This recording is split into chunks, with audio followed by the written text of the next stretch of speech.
My participation in this session 8 is going to focus on remedies in real forms of community life. How do we encounter the really real in the sacraments? The religious vocation is a call to the perfection of charity towards God and neighbor, as Perfecti Caritatis so well articulated. If we look at a recent statement that Monsignor Stuart Swetland offered, we'll see something quite striking, especially, I think, in the context of what Sister Mersha was just describing of people who have confused the really real with the virtual, and in fact, inverted even in some cases the relationship. Here's what he said. Virtual reality is a real concern for the Church. The Pontifical Council for Social Communications warns that the virtual reality of cyberspace has some worrisome implications for religion as well as for other areas of life. Virtual reality is no substitute for the real presence of Christ in the Eucharist, the sacramental reality of the other sacraments, and shared worship in a flesh and blood human community. There are no sacraments on the internet, and even the religious experiences possible there by the grace of God are insufficient apart from the real world interaction with other persons of faith. So I think it's quite significant. We know that they celebrate Mass and it's filmed, and we can have spiritual communion, but it's not in any sense the same thing as actually attending and participating in a Mass. Some of the talk shows appear something like a confession, but there's no absolution. So we can see all of these aspects of the Church where the sacraments are a real encounter with Jesus Christ and the body of Christ in the Church. So that's the first point. The place of the Eucharist now in our lives as consecrated religious allows us the opportunity for fullness of intimacy with Christ to be realized, becoming one with Him, total conformity to Him, to whom the consecrated persons are called by vocation. I'm reading from a passage from Vita Consecrata. The Eucharist, the sacrament of unity with Christ, is at the same time the sacrament of the Church unity and community unity for the consecrated persons. Clearly, it is the source of spirituality both for individuals and for communities. And that passage in Vita Consecrata was repeating it was being repeated in starting afresh from Christ. Now, I would like to give a couple of examples of situations that really were brought to mind in a philosophy conference in California called Philosophy of Technology, and that I've never forgotten. This was several years ago that I heard these examples. Because many children don't have parents who read to them, but in fact just watch television, it's very difficult for them to be peaceful and quiet during the liturgy of the Word. They haven't had that experience of being read to. So one of the obligations of people teaching religion in elementary schools is to provide that opportunity of reading out loud to a class so that they can become habituated to listening to Scripture eventually. Secondly, and parallel to this, as Sister Mersha mentioned, there are families in which children have never sat down to a dinner together with their whole family. We call them the microwave families. The food is there when they come home. They have to run out for an athletic event. Whatever it is, this is the whole pattern of the family. So they heat up what they need to eat. It becomes very difficult for them to even understand what it would be to receive the Eucharist, the liturgy of the Eucharist in Mass. And in this Philosophy of Technology conference, the person presenting this just begged teachers to think of alternate ways you can provide that experience for children in school so that they become able to really, in a communal way, participate in the Eucharist. It's a lot of remedial work. And I want to just mention one way that unfortunately seems to counteract this particular experience of receiving the Eucharist together. In a lot of schools, and this is not necessarily a Catholic insight at all, it's more something that has grown up in, I think, the Dewey model. We find a big jar of candy on the teacher's desk. And candy is given as a reward at different times for a right answer, or cleaning off a desk, or something good. But one of the things that this does is it enters what I would call an annulment or a counteraction for the transcendental of unity. Remember, we talked about good, truth, and beauty, but there's also one which is unity. If you give one child a piece of candy for a right answer, you're giving a sense award of taste for a spiritual value of truth. And so instead of just the value of the whole class sharing, if you have a spiritual thing and you share it, everybody gets it. It's not less. If you give a material thing, like a piece of candy, only one person gets it.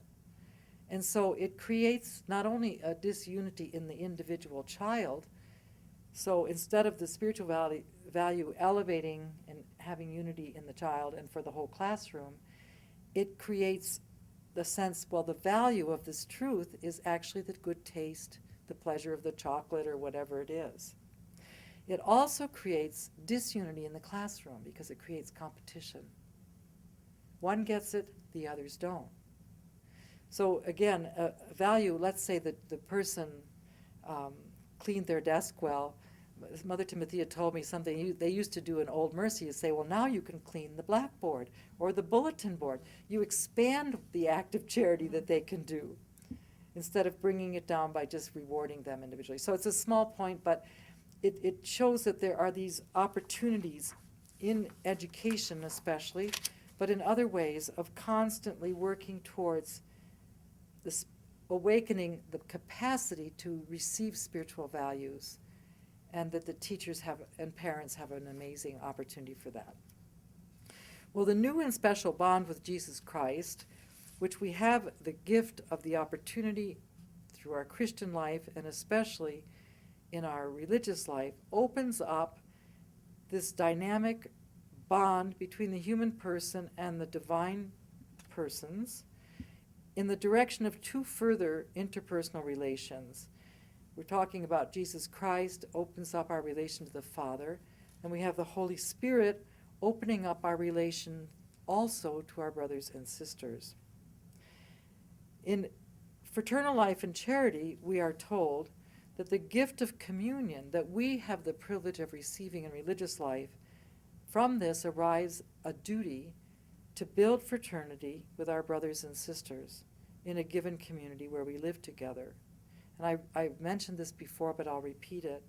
In our days and for our days, it's necessary to take up again this divine human work of building up the community of brothers and sisters, keeping in mind the specific circumstances of present times in which the theological, canonical, social, and structural developments have profoundly affected the profile and life of the religious community.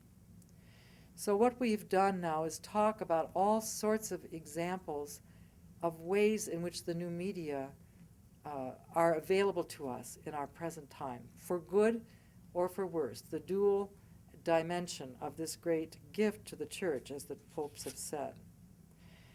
One of the things that helps us, I think, very much in keeping clear about our priorities, in addition to the authority within a community, is friendship among our peers and among our religious sisters.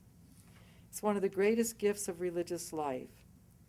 The Catechism says the principle of solidarity, also articulated in terms of friendship or social charity, is a direct demand of human and Christian brotherhood.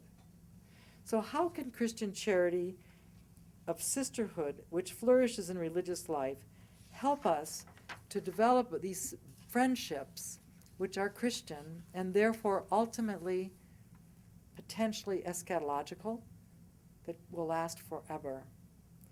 How can those friendships be fostered in religious life, and how can they help in terms of us gaining insight into the difficulties and challenges that new forms of media have for each one of us?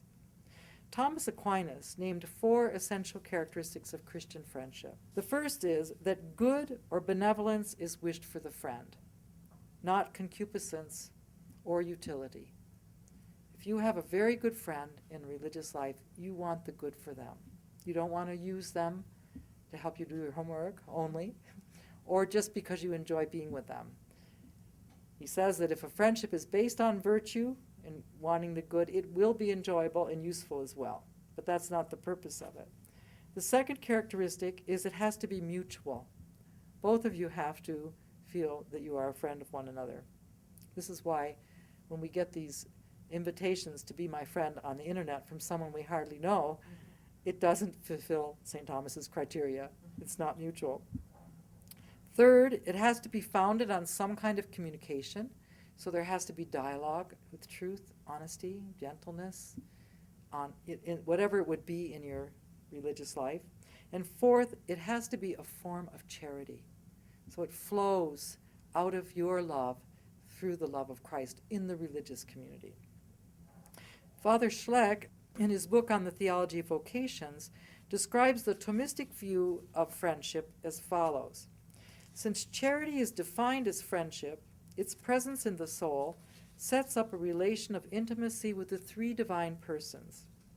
Charity is the bond of perfection, and like a bond, permeates the entire structure, solidifying it, giving it its own strength and its own form, by impressing upon the whole structure its own spirit and vitality, insofar as it draws all the other virtues and their acts into itself.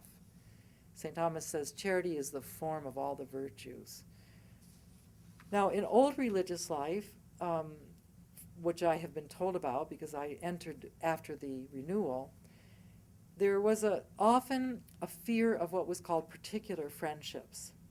And so there tended to be in some communities a drawing back from allowing sisters to become deep friends.